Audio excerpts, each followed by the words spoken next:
আপনি ২টা পয়সা ইনকাম করেন, দুটো শান্তিমতো ডাল ভাত খান, দেখবেন আপনার বন্ধুর অভাব নেই। পাশের বাড়ির মানুষটা আপনার খোঁজ খবর নিতেছে, ভাই কেমন আছেন, ভালোই তো ইনকাম হচ্ছে, ভালোই তো চলতেছেন।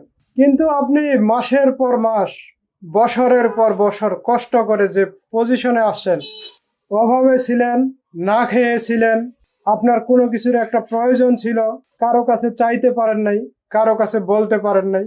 দেখবেন এই পরিস্থিতিতে থাকলে আপনার খোঁজ নেওয়ার কেউ থাকে না, থাকবেও না। কিন্তু ভালো পর্যায়ে চলে আসেন কষ্ট করে, দেখবেন আপনার খোঁজ নেওয়া শুরু হয়ে যাবে। ভালোই তো চললো, আজকের দিনটা তো ভালোই কাটলো। আমরা তো এই সমাজেই বসবাস করি, আমাদের পরিবর্তন হওয়া উচিত।